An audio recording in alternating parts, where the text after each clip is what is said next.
পরিণত বাংলাদেশ, পাল্টে যাওয়া বাংলাদেশ। বর্তমান ক্রিকেট পরিস্থিতি বলছে আগের যে কোনো সময়ের তুলনায় অন্যরকম ছন্দে আছে টাইগাররা। শুধু পরিস্থিতি না, একই কথা বলছেন সাবেক পাকিস্তানি ক্রিকেটার রশিদ লতিফ নিজেও।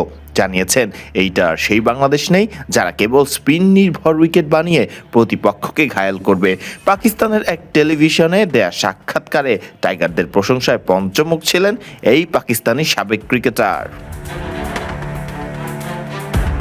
একটা সময় তো ছিল যখন ঘরের মাঠে স্পিন নির্ভর উইকেট বানিয়ে ম্যাচ জিততে হতো টাইগারদের।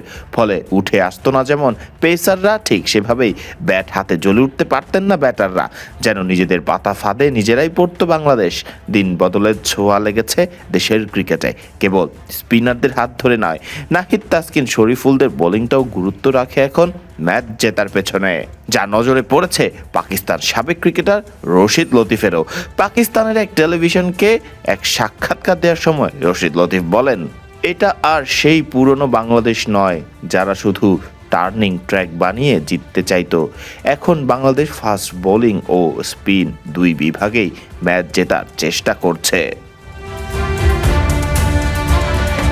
বাংলাদেশের বিপক্ষে টানা 2 টেস্ট সিরিজে হোয়াইট ওয়াশের শিকার পাকিস্তানের সমালোচনা কম বেশি চলছেই। কেউ কেউ কাঠগড়ায় দাঁড়া করিয়েছেন অধিনায়ক শান মাসুদকে, আবার নিজের প্রথম অ্যাসাইনমেন্টেই ব্যর্থ কোচ সরফরাজ আহমেদের উপরেও আঙুল তুলেছেন অনেকেই। তবে এখানে ভিন্ন রূপ দেখালেন রশিদ লতিফ। তার চোখে অতটাও বাজে খেলেনি পাকিস্তানের পারফরমেন্স নিয়ে রশিদ লতিফ বলেন, তবে পাকিস্তানও ভালো লড়াই করেছে। এটা বলা যাবে না যে তারা খুব বাজে খেলেছে। 437 রানের লক্ষ্য অবশ্যই অনেক বড় ছিল, তারপরও কয়েকজন খেলোয়াড় চেষ্টা করেছে এবং শেষ পর্যন্ত লড়াই করেছে।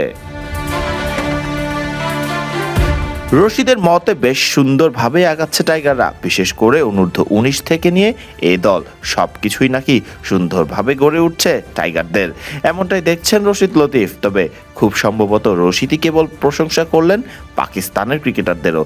যেখানে বাকি ক্রিকেটাররা যেন বেশ চটেছেন পাকিস্তান জাতীয় ক্রিকেট দলের উপর, সেখানে রশিদের কথাই প্রমাণ মিলে এগিয়েছে যে টাইগারদের ক্রিকেটটাও। ফারদিন রহমান সকাল, বিডি ক্রিক টাইম।